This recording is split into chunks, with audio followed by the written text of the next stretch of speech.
Hi everyone, I hope you're doing well. I'm Thibault Seret, nice to meet you. Today with my team at Genealogy, we are gonna present our researches about the NetWalker ransomware. Firstly, thanks a lot to the organizer for letting us present our research today. We hope you will find it interesting. But before we start, let us introduce ourselves. Hi, my name is Sman. I work with McAfee ATR, Advanced Threat Research Team, and I'm a security researcher.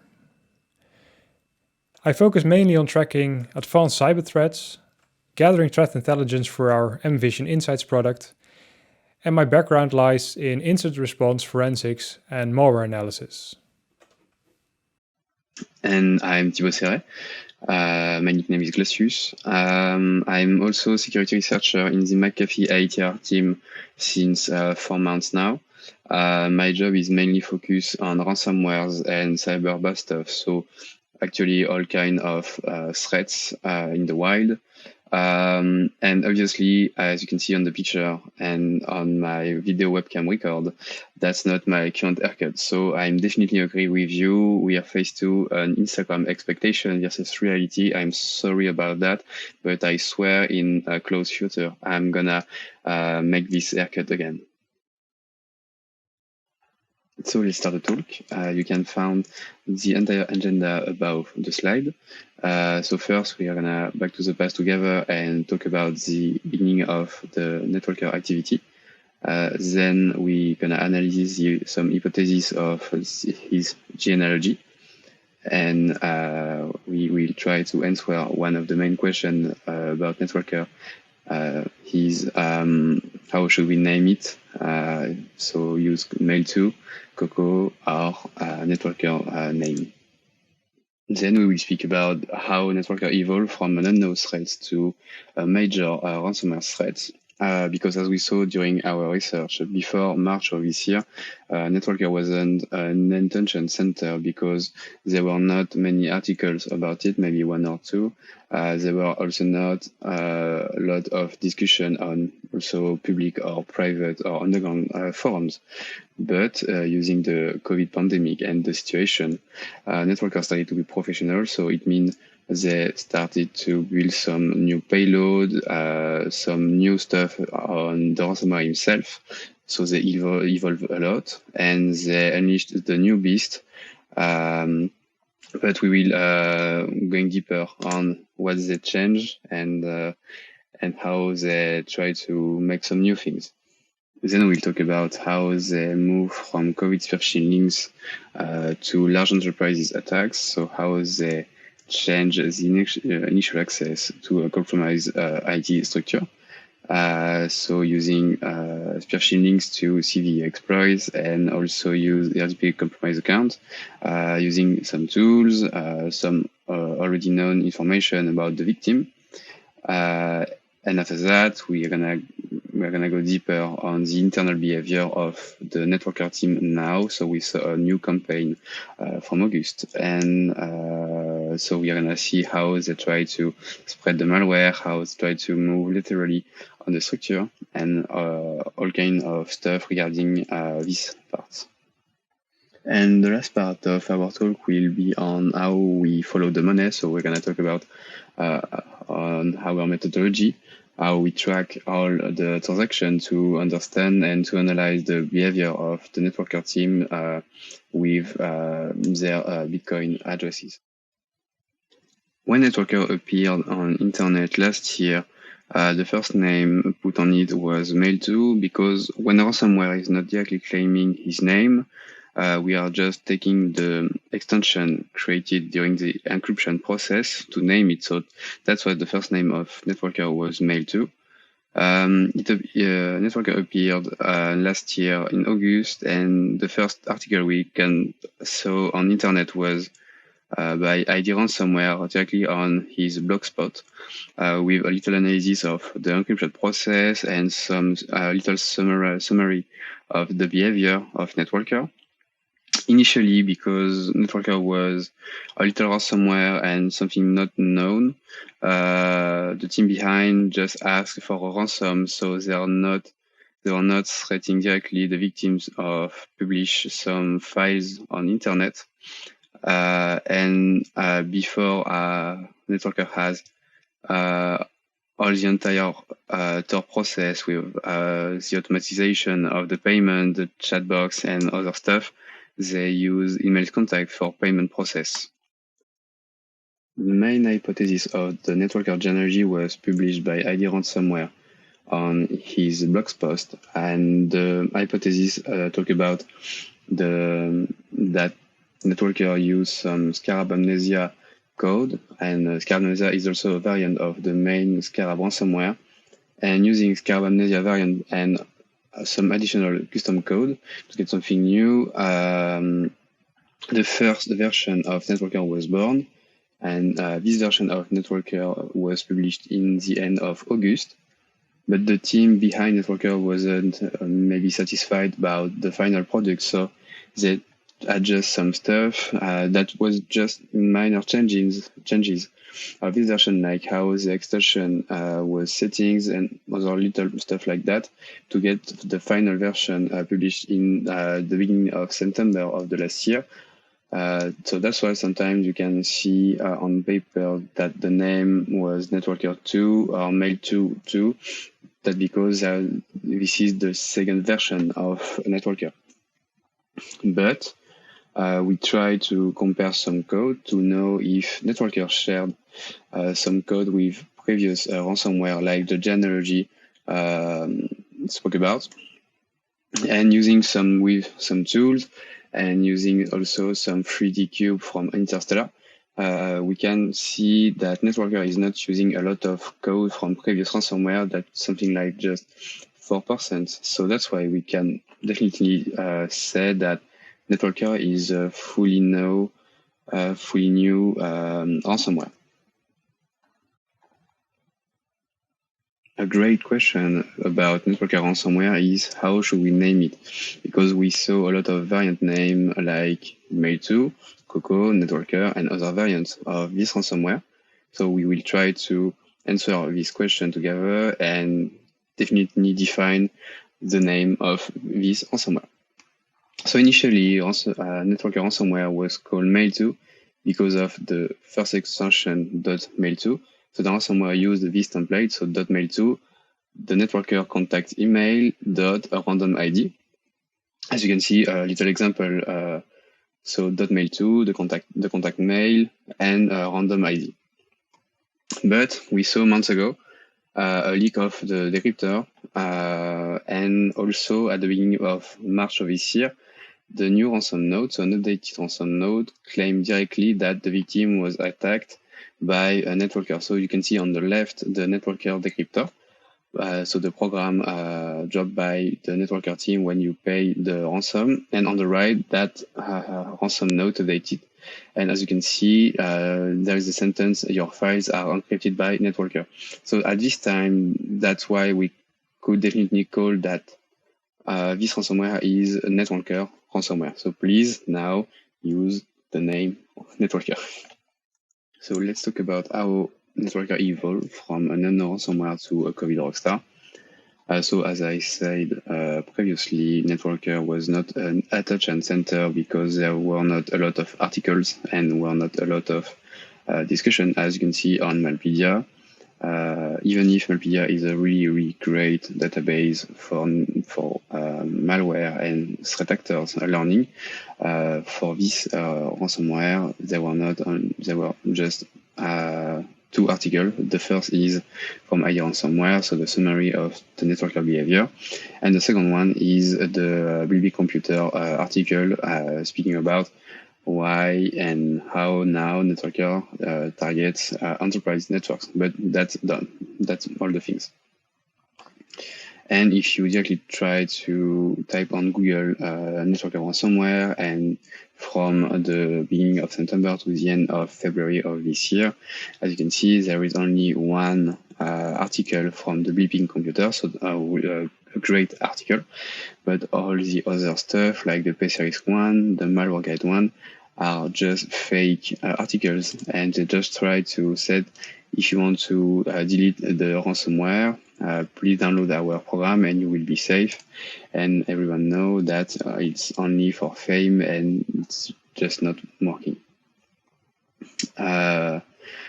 And that's why I say it was not really known, because the NetWalker stuff is still not known since Talk Group, and the Champaign-Urbana Public Hills District disclosed an attack from NetWalker.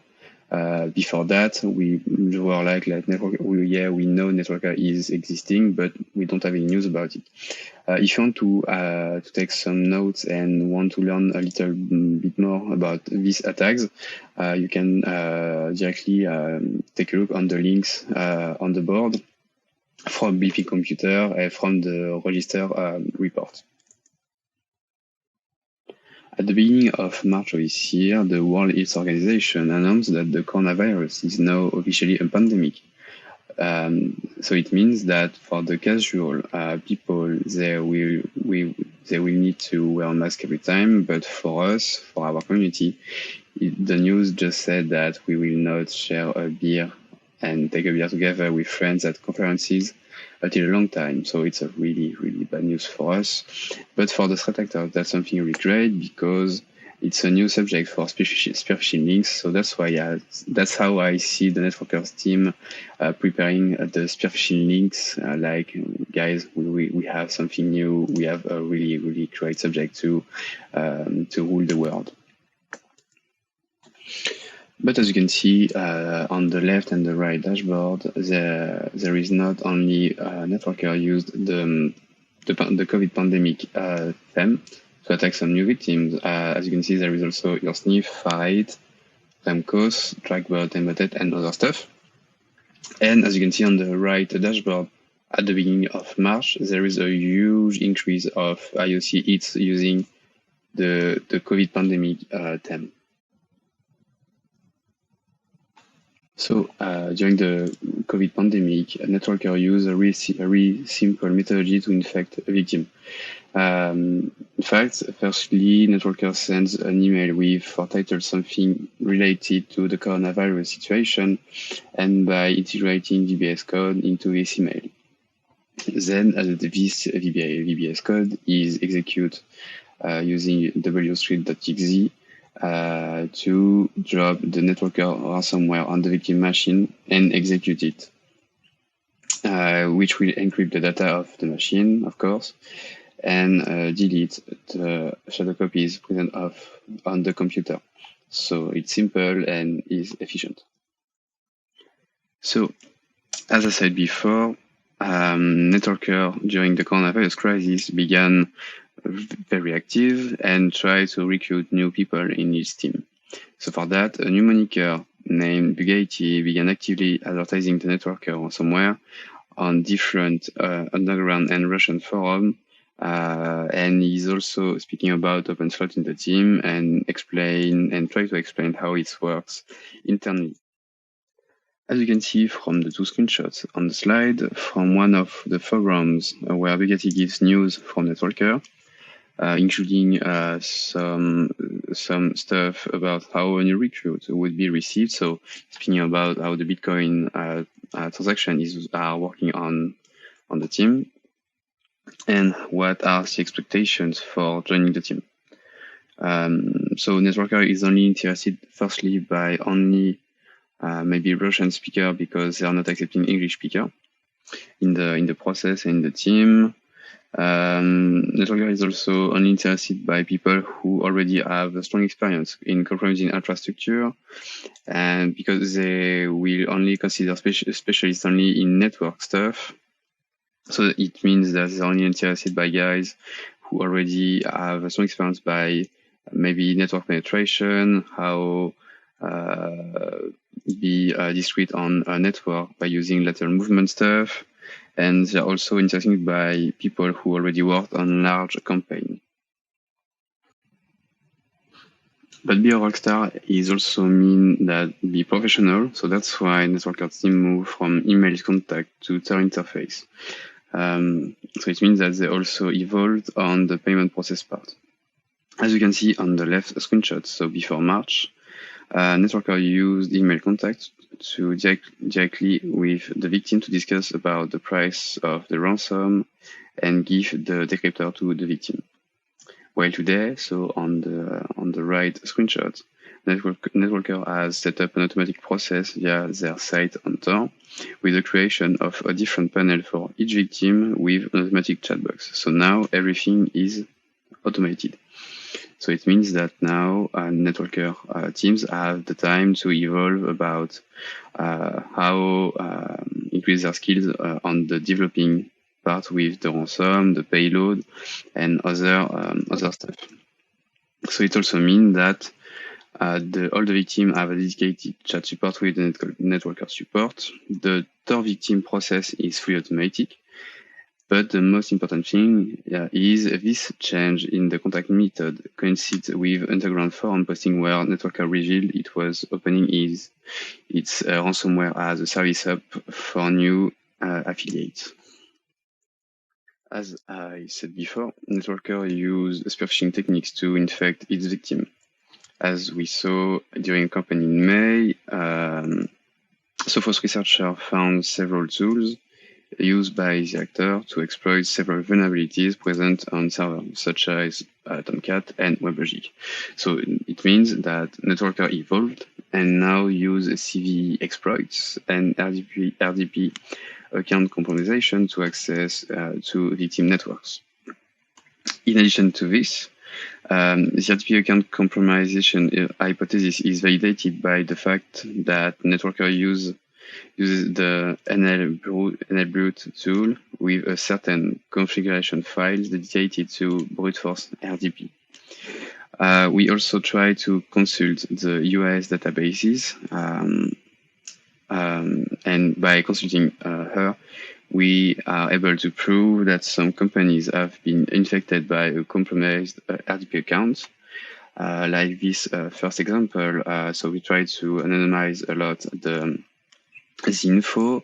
The main thing to note is that the password is a really weak one, as you can see, is princess. And for the second example, it's exactly the same thing. The password is a little more better with uppercase and 1 digit, but not enough to be secure. For the NetWalker campaign from May to July of this year, we try to summarize in more detail the behavior of the actor with details for each techniques. And in addition, several IOCs related to these campaigns directly in our blog. So as you can see, we try to build a Mitra matrix. We analyze the ransomware, and we did a lot of stuff about it. So if you want to take a look deeper, you can directly consult the links below. At the end of the month of August this year, a new paper was published by the DeFi Reports team, covered a new NetWalker campaign. And this paper allowed us to understand and validate our hypothesis that NetWalker is now totally focused on network penetration, information collection, and discretion, and everything in a very, very short time. As you can see on the right side of the slide on the screenshot, this is the timeline of the entire attack. So for the first initial access to all domain join system ransomed. So, and a really, really great things, and an important change on the behavior of NetWalker is now NetWalker team is using Cobalt Strike. So the first thing is, and one of the most important things is, NetWalker has now enough money to buy a Cobalt Strike license, but that also means NetWalker is now joined the big ransomware game, because a lot of ransomware are now using Cobalt Strike, like Logger Koga, Ryuk, and other one. And it also means that NetWalker toolbox, network penetration, and the lateral movement process are now optimized. So it could be the new behavior for the future campaign of NetWalker. And if you want to take a look deeper on the paper, you have the link on below the screenshot, because it's reuseful because the paper is really greatly right, and there is a lot of IOC and behavior stuff, so it could be interesting for everyone. During our analysis of the NetWalker ransomware, we did not only look at the technical details of the malware. We decided to also look at the Bitcoin transactions of ransomware payments. In the past, we've had great success with this. We've been able to identify affiliates this way. We've been able to assist law enforcement in making arrests. So once more, we decided to follow the money and see where it leads us. So where would you start the Bitcoin analysis? Well, in this case, Bugatti actually provided a great starting point for us in his advertisement in the Underground forum. He posted 4 screenshots of ransom payment transactions, but in the screenshots you can see that there's actually only a partial address mentioned. But because all the Bitcoin transactions are recorded in a public ledger in the blockchain, and there are tools like CipherTrace that index all transactions that are recorded in the blockchain, we were able to use that tool to take the partial addresses that are displayed here and find the corresponding transaction and full address. So in this screenshot, you can actually see the 4 addresses that we uncovered using CipherTrace, and we worked under the assumption that the ransomware victims paid the ransom sum to these 4 addresses. And it stands to reason that when money is moved again out of these 4 addresses, that it's done by the NetWalker actors and that they are transferring the money to an address that's under their control. So when we decided to follow these 4 transactions, they actually led us to these 2 addresses. The one starts with BC1Q9 and the other one starts with 1DGLH. So what we decided to do next is take a look at all the transactions that were coming into these 2 addresses. Because remember, it's probably the actors transferring money in. So when we visualized and analyzed and visualized all these transactions, it actually looks like this.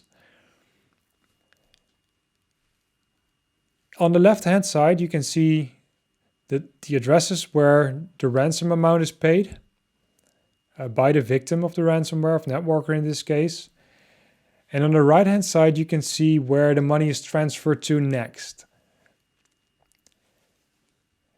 So what we highlighted here in red are the 2 addresses that we uncovered before, the BC1Q9 address and the 1DGLH address.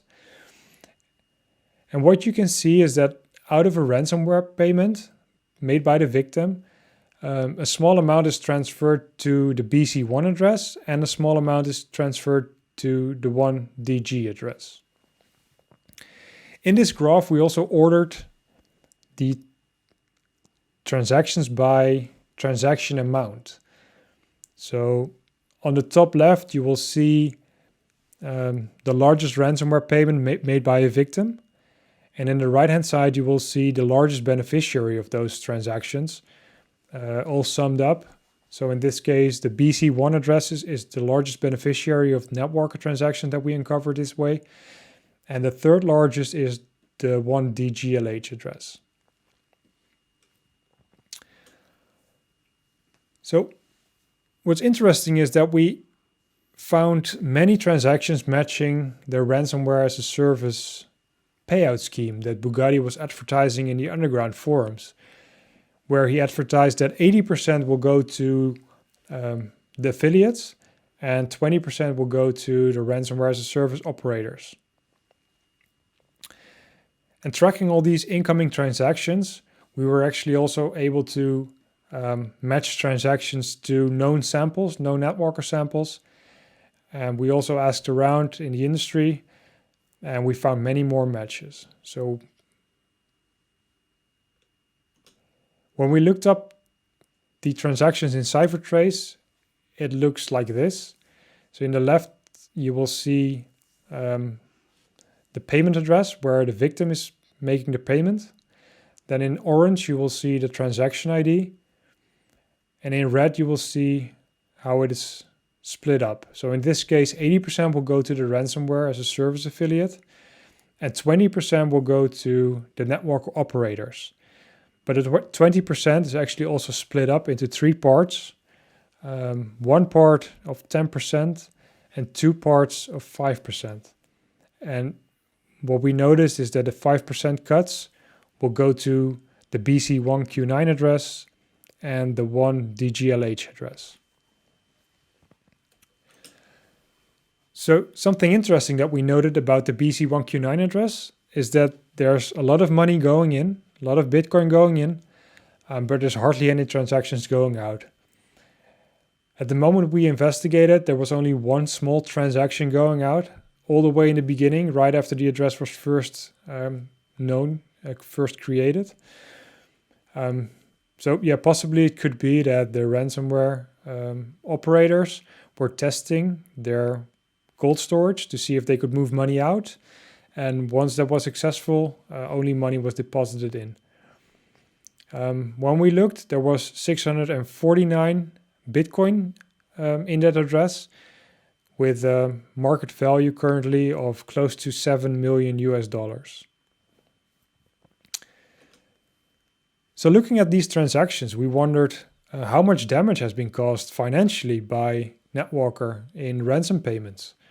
So what we did was we looked up at all the transactions that we already had, starting from the 2 addresses that we uncovered. And we looked at the transaction time and looked up at that time how much is 1 Bitcoin worth, and made a conversion. And then we summed up all the dollar amounts, and in total it came close to a staggering $25 million US. So over the past couple of months, when businesses really struggled with the whole COVID situation, we've seen that the NetWalker ransomware operators actually really profited and had a great quarter. To conclude our talk, we can say now that NetWalker keeps growing and improving. We see this in particular in the evolution of their method of penetrating a network, which has changed greatly in just 1 month. This is also why we can say that NetWalker is totally focused on this part of the attack, in addition to all of Briati's messages on the forums, and where it is absolutely looking to find new specialized collaborator. Another proof that NetWalker is mainly focused on network penetration is that since May, there have been very few changes in the PowerShell payload and also in the ransomware itself, like just maybe a few addition of anti-debugging techniques and all kind of minor changes, but that's not big things, etc. So that's why I think the next step in the evolution of NetWalker would be to improve the ransomware, because there is still a lot of piece of code to optimize, like the personal use of the resources, maybe change that by using fake bitmap stuff. I'm not gonna say everything because we don't know. And but if you want to talk with me about that, I have some ideas to optimize the code. Thanks a lot to listen us. It was a pleasure to present our talk. If you have any question or any feedbacks or any kind of stuff regarding the talk, you can directly reach me on Twitter by looking for Glacius, and it would be a pleasure to answer any question or discuss with you about NetWalker or other kind of stuff. See you. Bye.